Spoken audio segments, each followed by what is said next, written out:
it goes. I'm here tonight to kiss and tell you all about Todd DePastino, a name familiar to everyone here at MVS, but one that newer residents will sure be glad to know.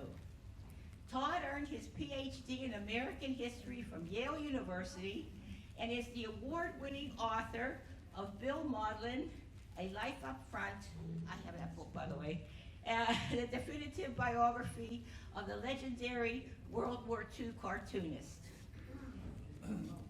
Todd's deep knowledge, his compelling storytelling, and signature humor have earned him the title of our most popular and most beloved American history lecturer of the historic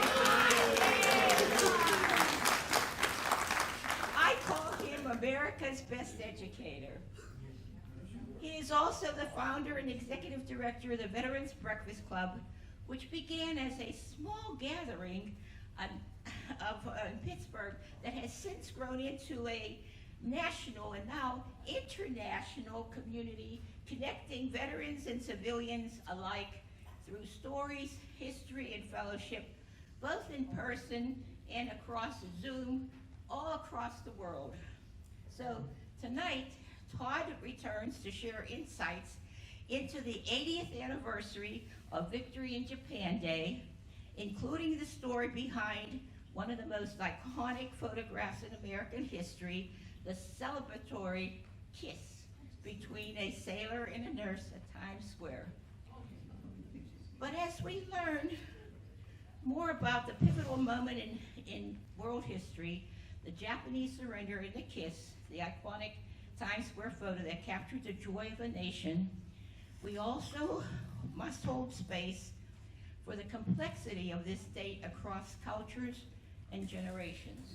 So whether you're a longtime admirer or just meeting him for the first time, you're in for a memorable evening. Ladies and gentlemen, Todd DePastino. Thank you very much, Min. You can see why I love coming here. It's great for my ego. Yeah, tomorrow is the 80th anniversary of VJ Day, which was the largest spontaneous celebration in world history.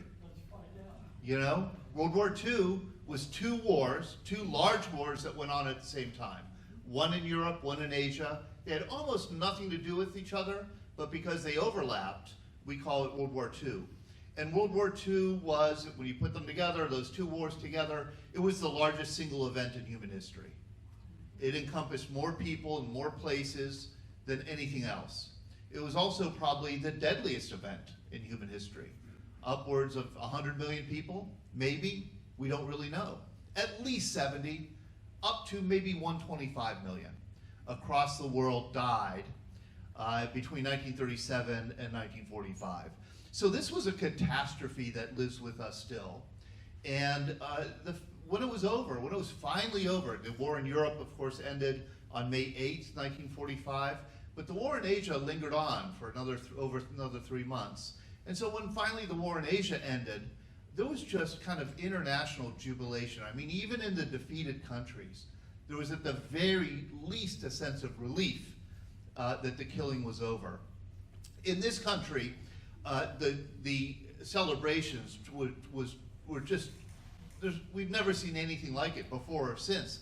This is Fifth Avenue in Pittsburgh on August 14th. I mean, people just poured out of their workplaces, of their homes, no matter whether they're doctors' offices, wherever they were, they went into the streets and they partied until late.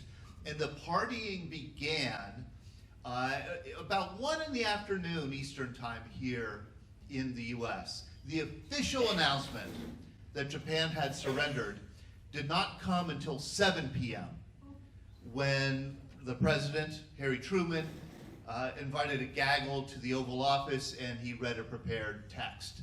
But the story was leaked early in the afternoon by a guy named Bill Hutchinson, who was a longtime reporter in Washington, D.C. He later wrote a book about this, about how he got the story and how he pieced it together that the Japanese were surrendering.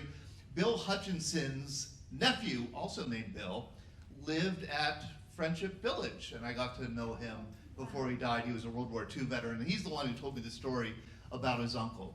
So this was just a massive celebration. This is Times Square.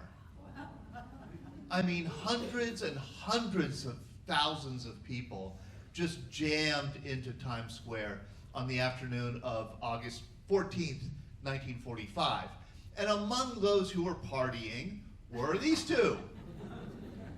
The sailor and the nurse, who were caught in this iconic photo by Alfred Eisenstadt. Eisenstadt would become one of the leading photojournalists of the age.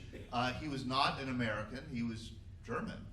He had actually fought in World War I. He had been wounded in World War I for the Germans. He was an artilleryman, he was Jewish, born in West Prussia. And in 1935, he fled the Nazi regime to New York, and he came and started working for Time Life and became instantly just rocketed to one of the greatest photographers and photojournalists of the age. He caught this photograph just before 6 o'clock, which is why the streets are a little bit empty, on August 14th. And the photo is taken right south of West 45th Street, right at the conjunction of West 45th and 7th Avenue. If you've ever been to New York, it's that funky intersection because Broadway intersection's there too, so it's kind of a bow tie intersection right there. I took the photo and I superimposed it on a Google Street View so you can see what it looks like today. This is where the photo was taken. And my niece lives in New York, and she says, oh yeah, every once in a while you'll see a tourist kind of walk in the middle of the intersection and take a selfie, you know, where this photo was taken. And so this is the spot and what it looks like today. This is how Eisenstadt explained the photograph. I was walking through the crowds on VJ Day looking for pictures. I noticed a sailor coming my way. He was grabbing every female he could find and kissing them all, young girls and old ladies alike. Then I noticed the nurse standing in that enormous crowd. I focused on her, and just as I'd hoped, the sailor came along, grabbed the nurse, and bent down to kiss her. Now, if this girl hadn't been a nurse, if she'd been dressed in dark clothes, I wouldn't have had a picture. The contrast between her white dress and the sailor's dark uniform gives the photograph its extra impact. There was another photographer who took the same photo at the same time from a slightly different angle, and that was Victor Jorgensen. He was a Navy photographer. He took this photograph. This photo you'll see reproduced more often because it's in the public domain. As a Navy photographer, this is public domain. This is still owned, this image, I'm not allowed to show you tonight. This image is still owned by Life magazine, Time Life, and they very much guard the copyright. But this one you'll see reproduced more often. This is definitely the superior photo. You can see their legs. It has that interesting background. The lighting is better. Everything about it is better, so that became more famous. There was I always forget his name, John Seward Johnson, a sculptor who, I think he was the heir to Johnson & Johnson. Wow. I think he was a sculptor. He made a sculpture, 3 of them, of this scene out of plastic and aluminum. They're 25 feet high. Wow. One is in Sarasota. Yes, Pam. When I was at the Battle of the Bulge Museum, they were taking them apart. They were taking them apart? The one that's there. Why were they taking them apart? To restore them. Oh, to restore them. Okay, yeah. Because I think he made 3. One is at Bastogne, around Bastogne, right? One is in Sarasota, Florida, if you've ever been there. I've seen that one. And one I think is in San Diego. And they're really neat. They're just, gigantic color reproductions of the photo. In February 2019, in the middle of the night, somebody vandalized the one in Sarasota by spray painting #MeToo. And this really began what would become known as the Me Too movement, or the Me Too social media campaign against sexual assault and harassment. And I remember clearly, because being a historian, somebody who talked about this image before, I remember the debate that emerged online about this photo. Because I had always associated the photo with just, jubilation, celebration, the end of war. But more and more after 2019, people started saying, no, this is sexual harassment or even assault. And hey, listen. If you define sexual harassment as unwanted touching, this is sexual harassment. I mean, for sure. In fact, if you take a look, and since this incident, if you take a look at the negatives that Eisenstadt did not publish, you see in many of them, she is punching him in the face. Right there. And in fact, the sailor, we don't know 100% who the sailor was. We do know that over 100 men claimed to be him. And each of them was unreliable because they each admitted that they were intoxicated when they did the kiss. So you can't really trust what they say. But the U.S. Naval War Institute, they interviewed every one of the claimants. They took photographs of them. They photographed his scars and their tattoos, and they did facial recognition and forensic kind of analysis of the face. And they pretty much determined, this is the United States Navy, pretty much did determine that this is the man. This is the sailor, George Mendonça. About 20 years ago, he was declared the sailor in the Times Square kiss. And this was his story. And he did tell it. He died several years ago, but he said that he was a sailor on the USS the Sullivans, which was a destroyer named after the Sullivan brothers, the 5 brothers who were killed on the USS Juno during the Battle of Guadalcanal, the Naval Battle of Guadalcanal. He was assigned to the destroyer. That destroyer and George were in the Battle of Okinawa, next to the USS Bunker Hill, a carrier, when the Bunker Hill was hit by a kamikaze. And he said it was horrifying, that the ship goes up in flames, there are sailors screaming, sailors dying, sailors being wounded. And he said it didn't take long for a hospital ship to pull up next to the Bunker Hill and for these brave women to receive these wounded men and begin tending to them. They were nurses in white. And he said, we stood along the rail and we watched these women doing their work and we cried. And so he said, when I was in Times Square, I was thanking the nurse for saving these lives. He was back home by August 14th in a movie theater with his date, Rita. And they were watching a movie, and this is very typical of what happened that afternoon. It's kind of hard to imagine this today. The movie theater is filled with people watching the movie. All of a sudden, the lights go up. The theater manager steps in front of everybody and says the Japanese have surrendered. And instantly, the theater just empties out. Everybody leaves mid-movie to go out into the streets. George and Rita went to a bar, then they went to another bar, and then another bar, and eventually they got separated, and that's when George started kissing nurses. When he got to the nurse, there have only been 2 women who have claimed to be the nurse. And almost certainly this was her, except she was not a nurse. She was a dental assistant. And she said the same story. She said, I'm in the dentist's office, and the dentist's office is filled with patients and chairs. And somebody in the office says the Japanese have surrendered. And she said, like these patients, with the bibs that you wear, with their little bibs, they ran out into the streets. They left the dentist's office. I mean, that's just what people did because it was such a moment of such jubilation. She entered the streets and when she was kissed, and she said, it wasn't my choice to be kissed. I wasn't kissing him, he was kissing me. The other thing interesting about Greta is this: she's not an American. She was Austrian and Jewish. She fled Vienna in 1939 with her sister. Her parents were killed in the Holocaust. She actually doesn't know exactly what happened to them. She just knows they didn't make it. So she was relatively new to this country, working as a dental assistant. Here are her papers, her immigration papers. And somebody wrote to me today, truly today, about another photograph, saying if you just scratch a World War II photograph, you will uncover an amazing story.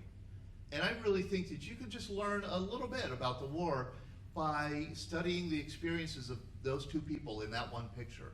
It really is a remarkable picture. Let's talk about the surrender, however. This is a picture of the formal surrender ceremony. Boy, is this confusing, which was on September 2nd, 1945, aboard the USS Missouri. This is what makes VJ Day a little confusing, because there are a number of VJ Days. VJ Day, I think of as August 14th, when the United States erupted in celebration. But Great Britain didn't learn about it until the 15th, so they call VJ Day the 15th. And the formal surrender didn't happen until September 2nd, but that was September 1st here.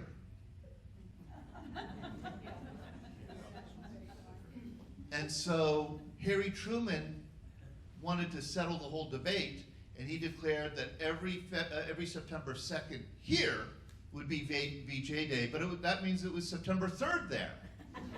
So I think August 14th is the best date. The surrender is something I think that we acknowledge and we celebrate, but we don't analyze very much.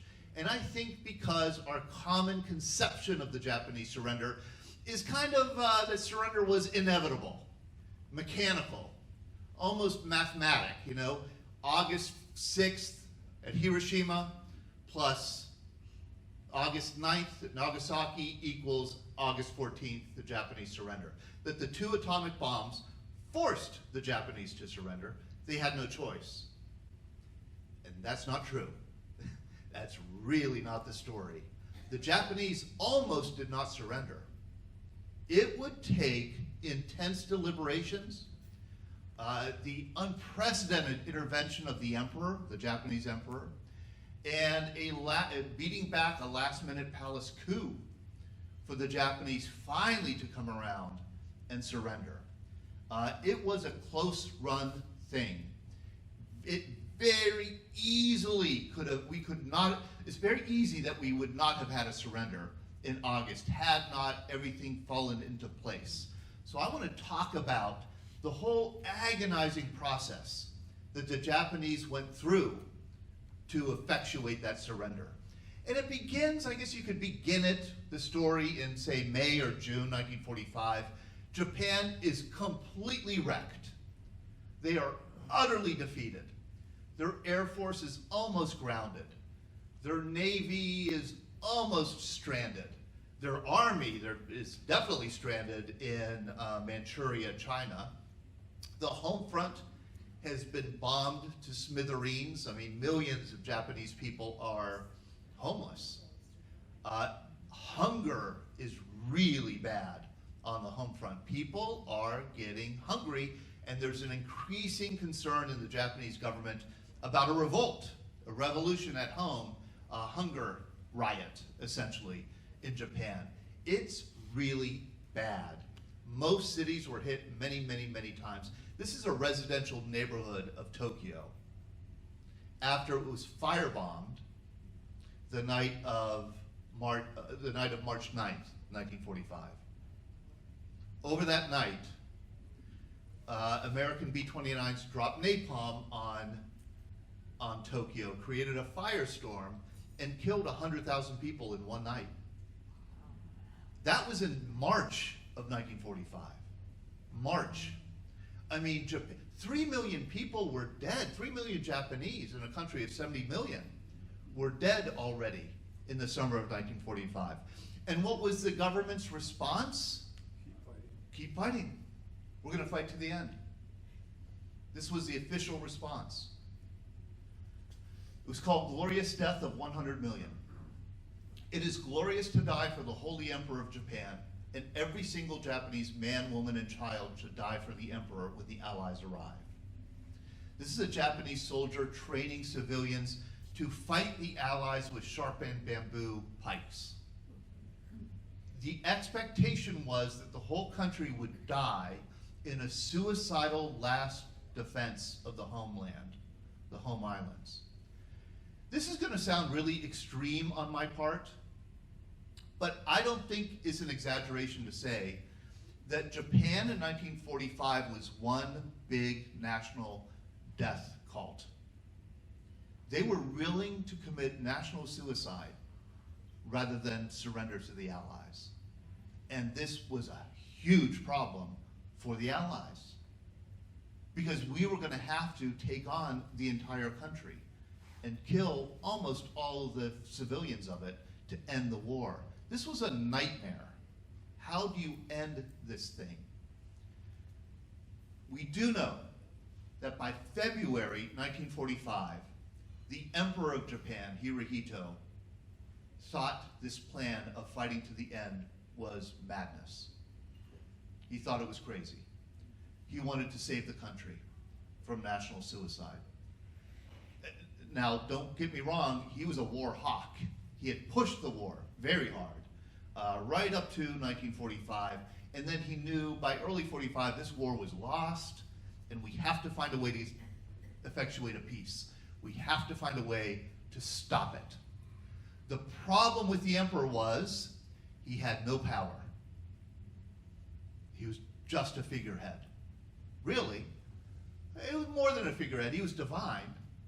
I mean, the country, he was a god. The country worshipped him as a god. Everything that the government did, every piece of legislation the parliament passed, every decision the cabinet made was done in his name.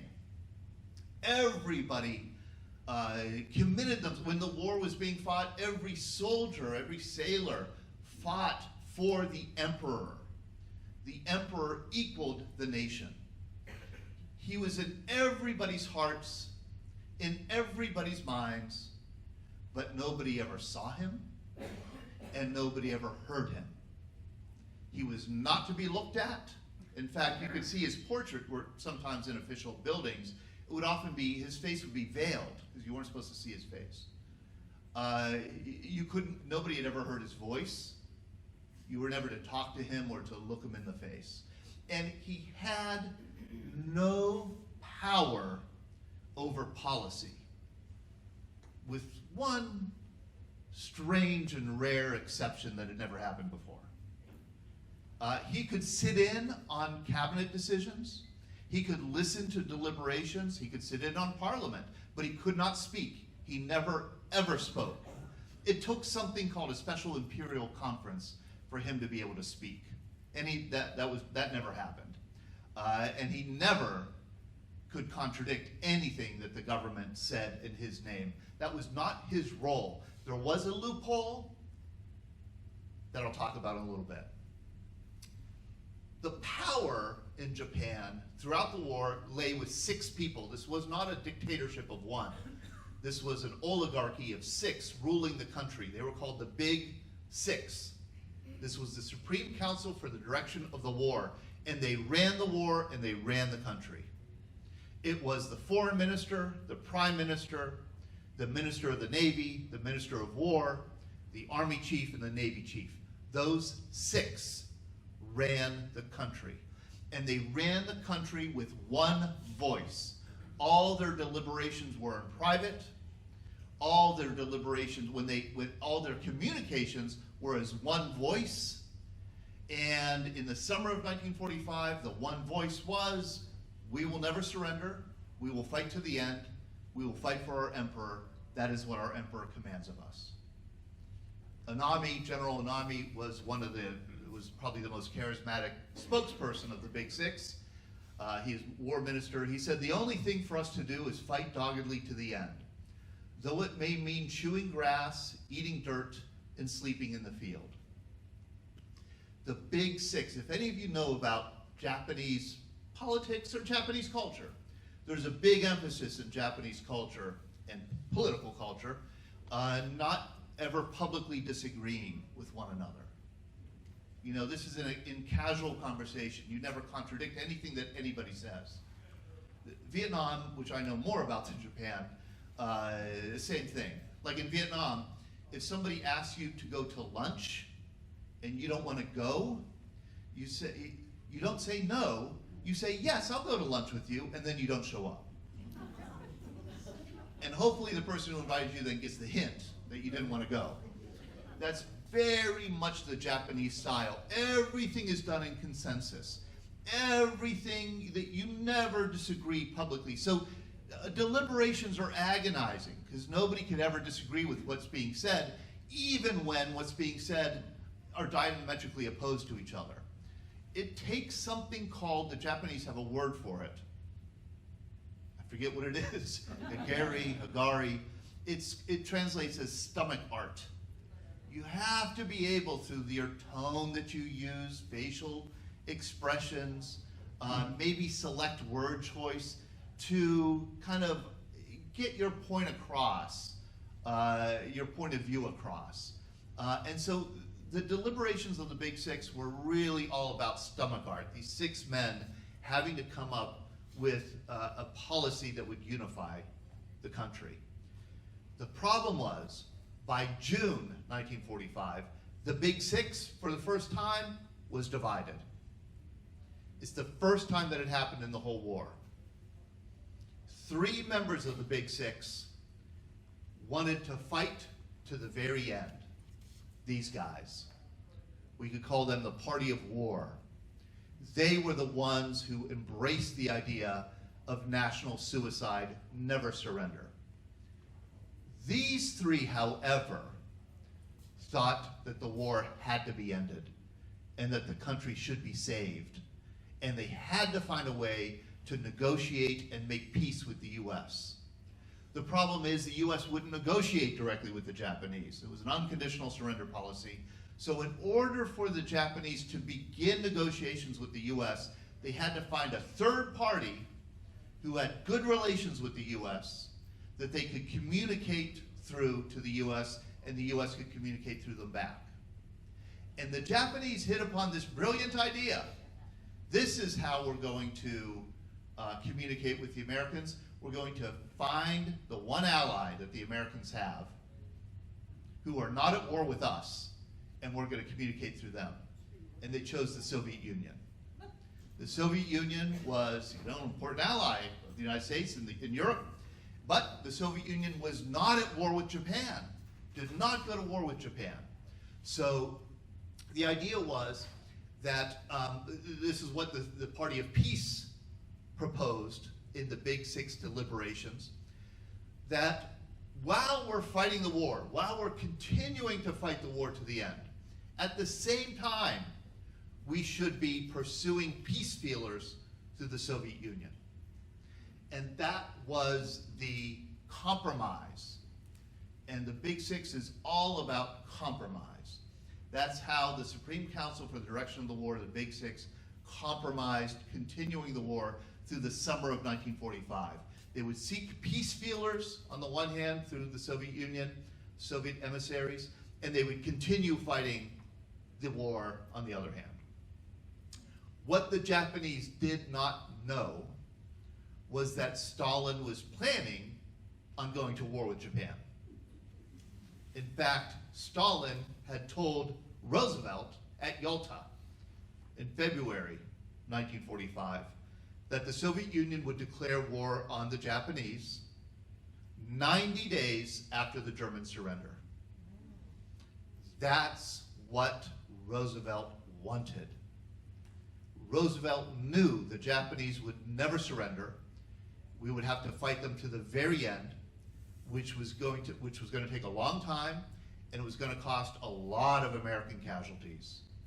And the only way to stem those casualties, the only way to shorten the war, was to bring the Soviet Red Army into it.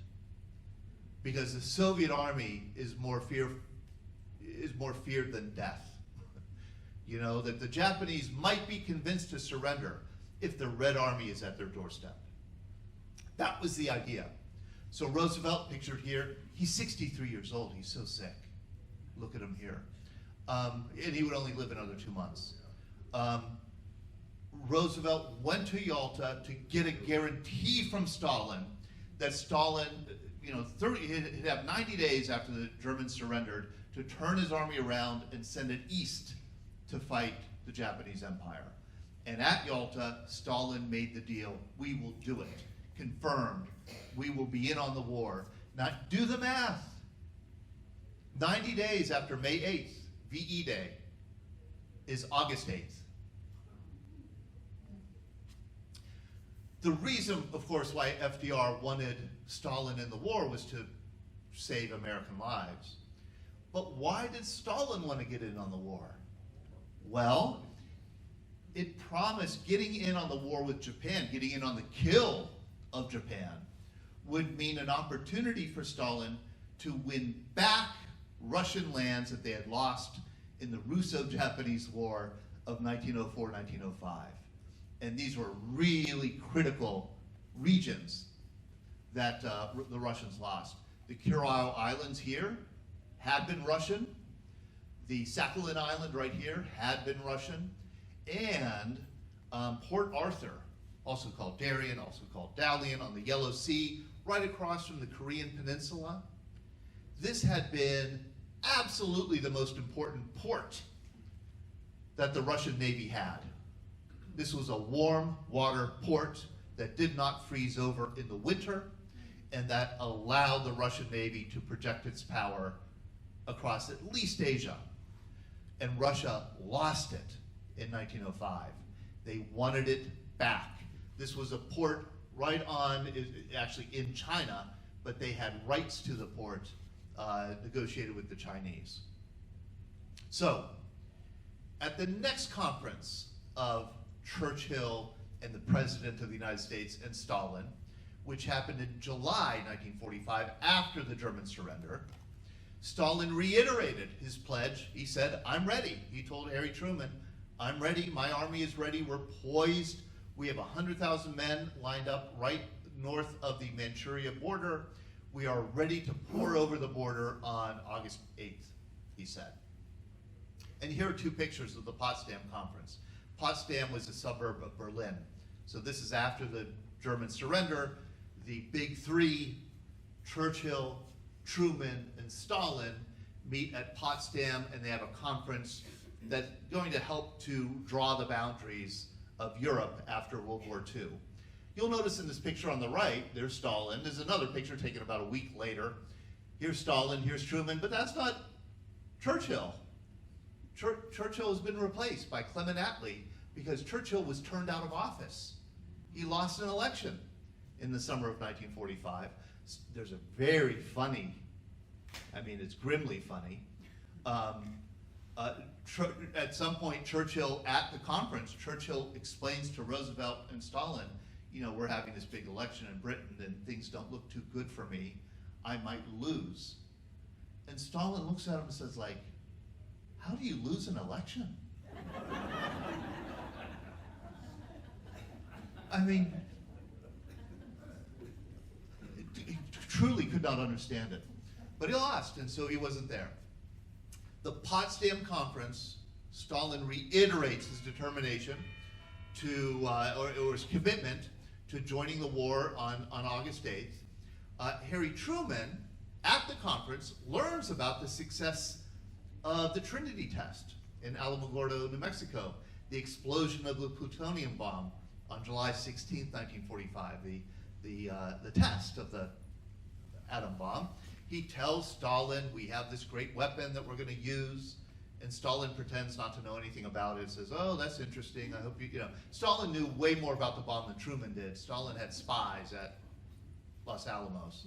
But the other thing to come out of Potsdam was this, the final warning to Japan.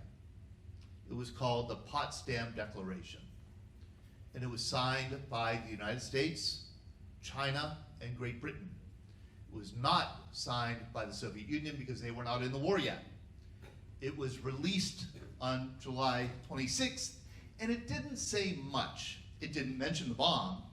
It just said, surrender or we'll destroy you.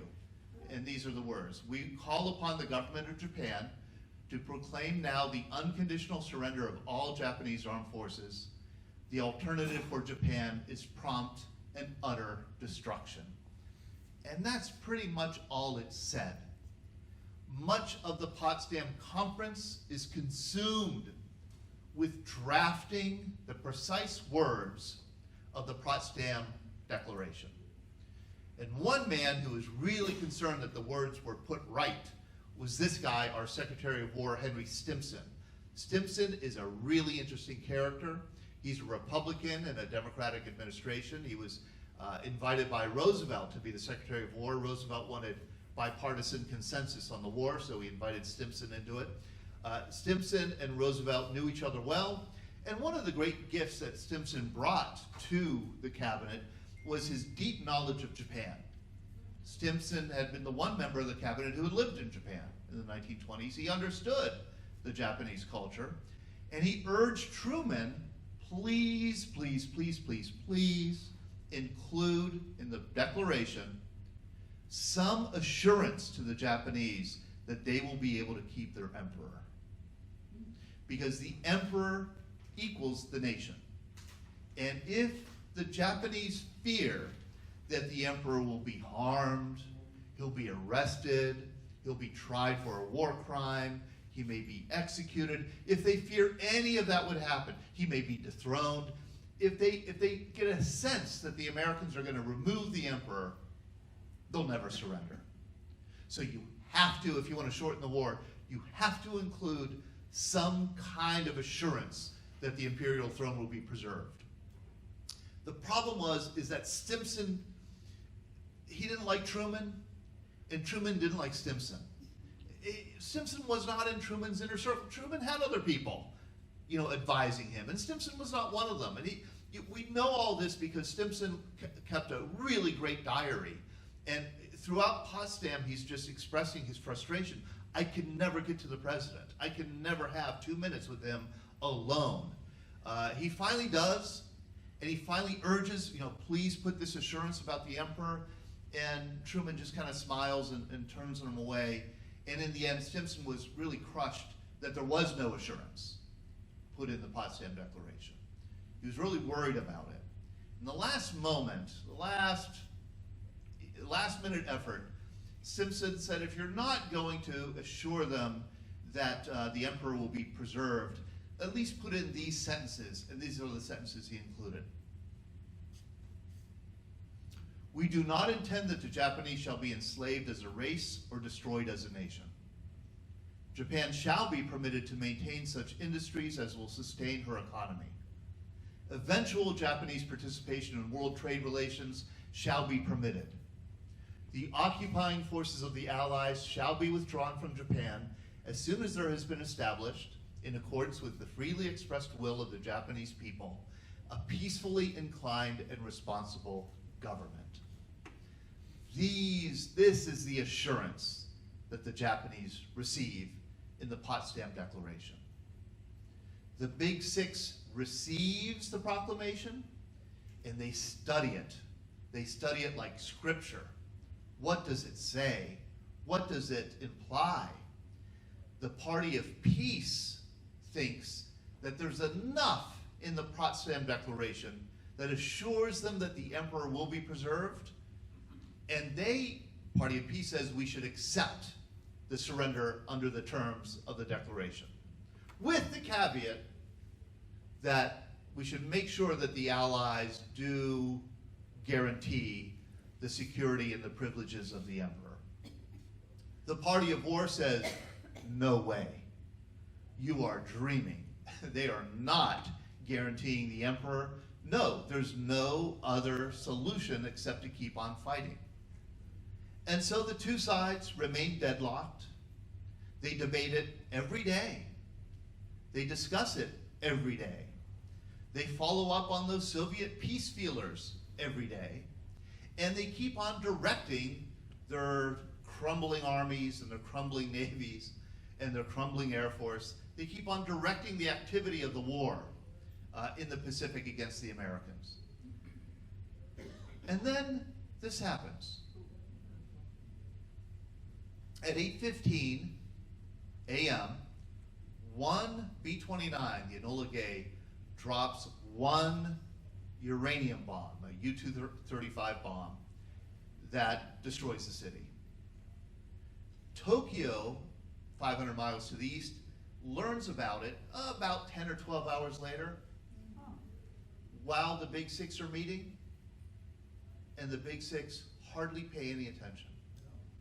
It's amazing when you go back and read the records. They get word of Hiroshima, and they kind of shrug. Do they not get it? One of the Party of Peace certainly got it and said, this is one bomb, one plane. And the other members saying, like, oh, well, they've destroyed our cities before. Anami says this, I bet they only have one. And somebody in the Party of Peace says, well, what if they have an arsenal? What if they have 10?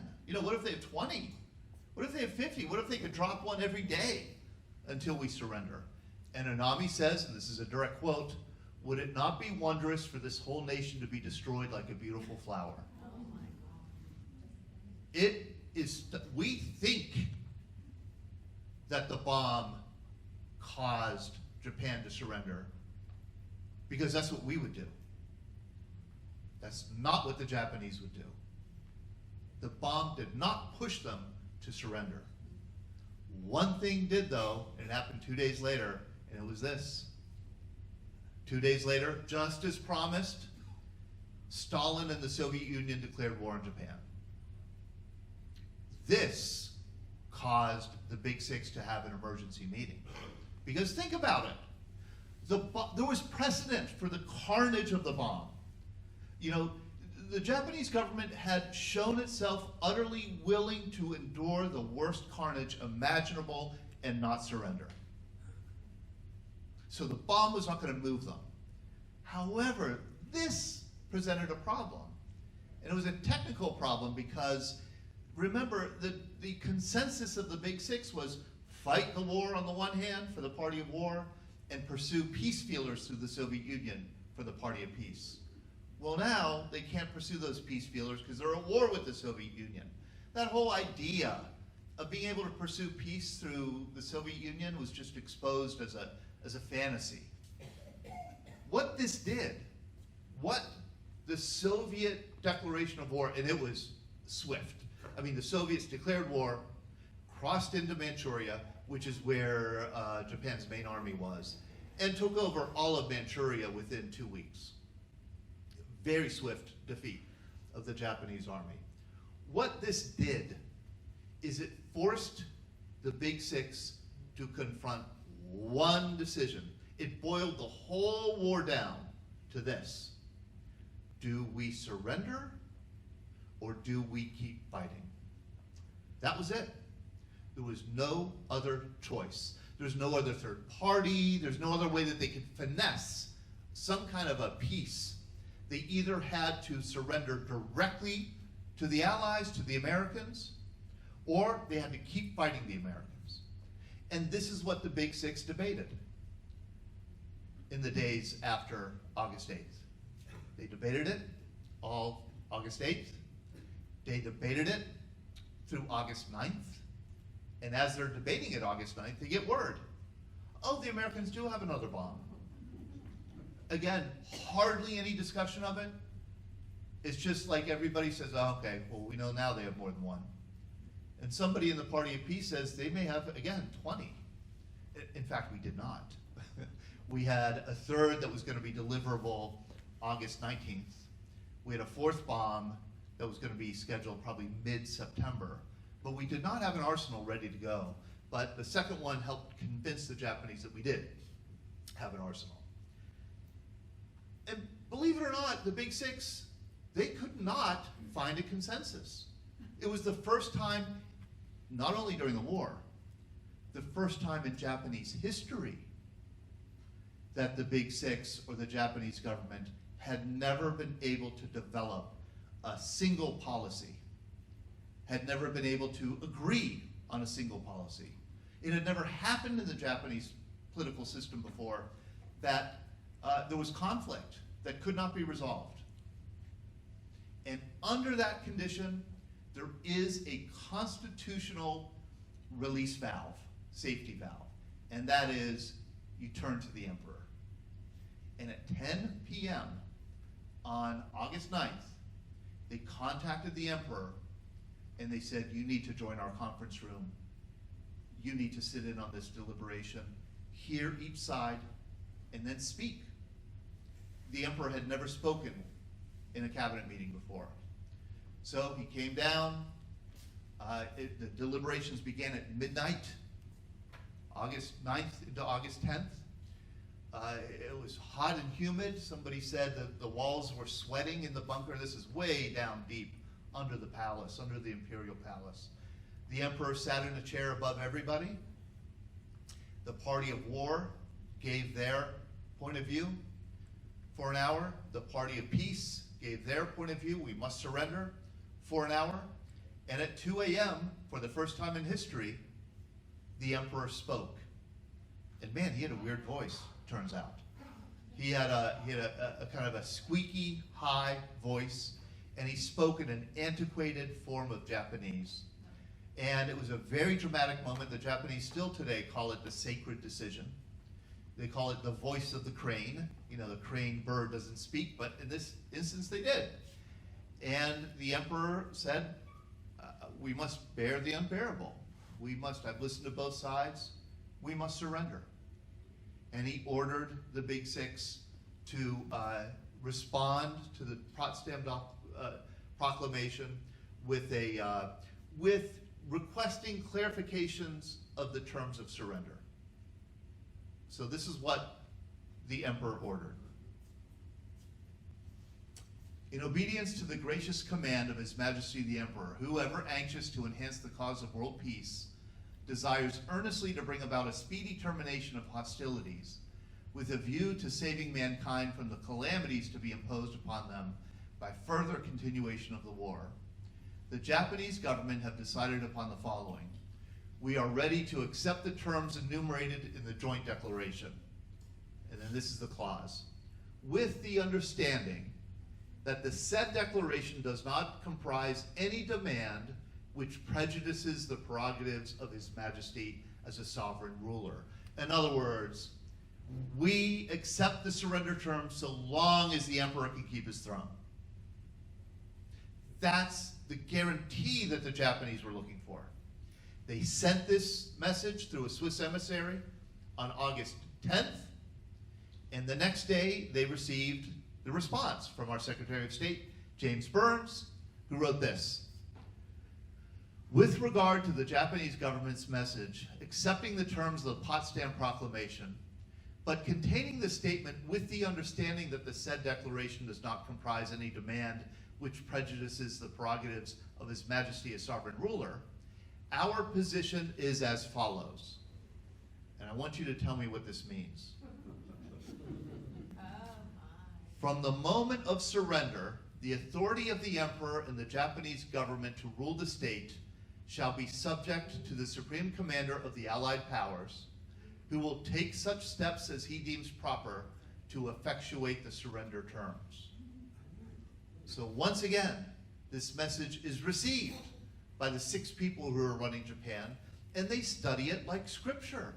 What does this say? The party of peace predictably says, this pretty much says that we could keep our emperor. The party of war says, no, what this message is saying is that the emperor will be a foreign puppet. We have no choice but continue fighting. The emperor will never accept this. So they had to call the emperor back in for another meeting, another imperial council to break the tie. And as this deliberation is going on, this happens on the 14th, there, 13th, here, the U.S. restarts its bombing campaign against Japan. It had halted the bombing on August 11th, awaiting the Japanese surrender. With the delay, with the Japanese once again being tied up in knots over how to respond, the U.S. launched not only a bombing campaign, it was the largest single bombing campaign of the entire war. 900 B-29s bombed the whole country, with 200 fighter escorts. This was massive. The Second Imperial Conference happened during this bombing raid. Those who were in the palace at the time said for the first time in days, the palace shook. You could hear the bombs exploding outside the bunker as the deliberation was happening. And once again, the party of war tried to convince the emperor that this was not an honorable surrender. The party of peace tried to convince the emperor that his authority and his throne would be guaranteed. And once again, the emperor spoke, the second time only in history. And he said, we have to accept this surrender. We have to believe that the imperial throne will be preserved. The only thing to do now, the emperor said, and the only question that we have to decide is, how are we going to convince the Japanese people that we're surrendering? I mean, this is a country that has been at war at least since 1930s. 1931, Japan started the war. So it's been at war for 14 years. For 14 years, the government has been telling the people, we're going to win the war. And then finally, when the Japanese people realized they weren't going to win, we're never going to surrender. We're going to fight to the end. How in the world are the Japanese people ever going to believe now when the emperor sends a message saying it's time to surrender? The Japanese people won't buy it. They'll think it's propaganda. So the emperor said, I have to record my voice. I have to go on radio and tell them personally. Nobody's ever heard the emperor's voice before. He's not been viewed in public. He never gave a speech.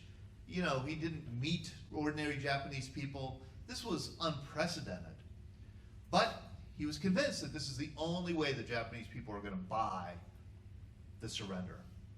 So the order was sent out. A contact was made with the Japanese Broadcasting Corporation in Tokyo to send 2 technicians with a microphone and with a recording device that recorded a record. It had a recording head on it, a turntable with a recording head on it. They set up this recording device. They had the emperor in the basement.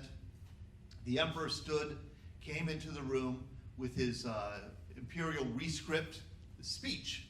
4.5 minutes, very short. He had advisors write it for him. And they started the recording. They had 2 discs, 2 blank records to record on. They started to record on the first record, and the emperor stood before the microphone, and he talked so softly, the microphone didn't pick up his voice. And the technicians were panicked because they had to stop him, but you're not allowed to interrupt the emperor. So they let him go. And he said the whole speech, and then and then you have to wait for him to speak for you to speak back. So he turned to the technician and said, how was that? And they said, not great. Could you do it again, and this time shout into the microphone? So he did. He read it again and shouted into the microphone. And as he shouted, he missed words, he mispronounced words. It's really even a couple Japanese people who have listened to it have said, like, yeah, this is almost impossible to understand, and he's giving the speech in a kind of 18th century version of Japanese. It would be like William Shakespeare walking in here and talking to us. We wouldn't understand what he was saying. You know, he'd be speaking Elizabethan English. It was like the emperor spoke like Elizabethan Japanese that ordinary Japanese people didn't speak. So the recording was secured, and then it was prepared to be sent out to the headquarters of the Japan Broadcasting Corporation. Meanwhile, word leaked out to junior officers in the Japanese Imperial Army that Japan was surrendering, and they staged a coup. Led by this man, Major Hatanaka. He burst in with a bunch of captains and other majors like him into the palace, killed some palace guard, tied up some palace staff, and the goal was, we have to capture the emperor, we have to assassinate the members of the Party of Peace, and most of all, we have to find that record to make sure that it isn't broadcast on national radio. They ransacked the palace, they interrogated the palace guard, they never found the record, which was hidden in Hirohito's wife's clothing wardrobe, and then smuggled out with the laundry. So it got by them. Hatanaka met with the two generals who were part of the party of war, tried to get them on board with the coup. Anami said, I won't stop you, but I won't join you either. And General Tanaka, he said, I won't join you, and you should probably go home and commit suicide. Gave him a good, helpful piece of advice. So that was the end of the coup. And he did. Tanaka went home and he did kill himself. And that's how the coup was defeated. They couldn't get a senior officer on board. So the record being smuggled out in a laundry basket made its way to the headquarters, the radio station, and all the next morning, which was August 15th there, August 14th here, the Japanese people were told over and over and over on the radio, listen to the radio at noon. Your emperor is going to speak to you for the first time. You must gather around the radio. Some of these villages had only one radio for the whole village, you know? And at noon, a gong was struck. The population of Japan was ordered over the radio to stand and bow their heads, which they did. And the emperor was, the recording of the broadcast, and it's called the Jewel Voice Broadcast. You could Google it and listen to it yourself. The broadcast, the record was played. 4.5 minutes of the emperor saying these words that are really hard to understand. And these are some pictures of people, Japanese people, who are listening. They get the general intent of the message, but they don't fully understand it. And so after the recording is done, radio announcers spend the whole rest of the day explaining to Japan what he just said. That Japan was surrendering and to hang on for further notice. Word also then had to be spread to the army. That was a tougher sell. The emperor had to send family members to wherever the army was through the crumbling empire to deliver the message personally. Lay down your weapons, we are surrendering. And many of the Japanese didn't do it. There was one final battle, in fact, in Sakhalin Island, where, you know, the surrender had happened, and so the Soviet Red Army kind of went to take over the rest of the island, and there was a garrison of Japanese soldiers who fought back and badly defeated the Red Army. And there was a great concern that this was going to start the war again, and so that had to be contained. After the surrender, after the announcement, after the emperor's voice was played, General Anami went back home. He got himself a dagger, stabbed himself in the abdomen, pulled it up, pulled it over in an agonizing hara-kiri, and he left this death notice. As a Japanese soldier, I must obey my emperor. I, with my death, humbly apologize to the emperor for the great crime. He never said what the crime was. Was it the war? Was it the surrender? So that's how the surrender finally happened. And that's after the announcement that was made on Japanese radio, that's when the Americans learned that the Japanese had in fact surrendered. And by surrendering how they did, when they did, in the way they did, the Japanese really impacted the future. It impacted the world, the post-war world, in a profound way. By waiting so long to surrender and allowing the Soviets to get in on the kill, it meant that Soviet power was expanded dramatically in East Asia. The Soviets did take back the Kuril Islands and Sakhalin. They got back not only Port Arthur, but the whole Red Army was now occupying China and North Korea, pretty much guaranteeing that you're going to have a communist China, and that would come in 1949, and a communist North Korea, and the Korean War would come in 1950. So all of that, the Korean War, the Chinese Revolution of 1949, that was all made possible by the nature of the Japanese surrender in 1945. However, by surrendering when they did, the Japanese were able to avoid this. This was the plan for post-war Japan that Stalin and Truman had negotiated. That Stalin, by getting in on the kill, would get northern Japan, and the US would occupy southern Japan. That Japan would be partitioned, like Eastern Europe, you know, like Germany would become, like Korea. This was avoided. The Japanese, by surrendering to the Americans before the Red Army could land in Japan, saved Japan from a Soviet occupation. And the Japanese remember that very well. And it's remarkable, it really is, how quickly Japan, and you know, some of you may be old enough to remember this, how quickly Japan turned from being our worst enemy to the best friend the United States had in East Asia. I mean, almost overnight, the US effort in Japan went to demilitarizing the country, rebuilding the country, and then democratizing the country. Emperor Hirohito was permitted to stay on the throne. He was not arrested. He was not tried for war crimes. You know, he was not executed. In fact, he would remain on the throne for another 44 years. And he would be an important American ally in the post-war world. So that's the story of VJ Day.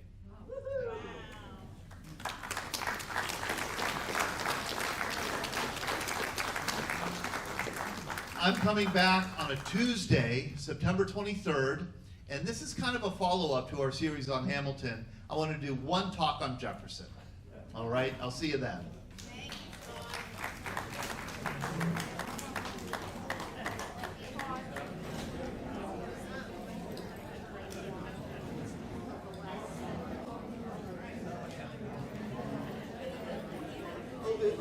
Sally, have it. Sally, have it.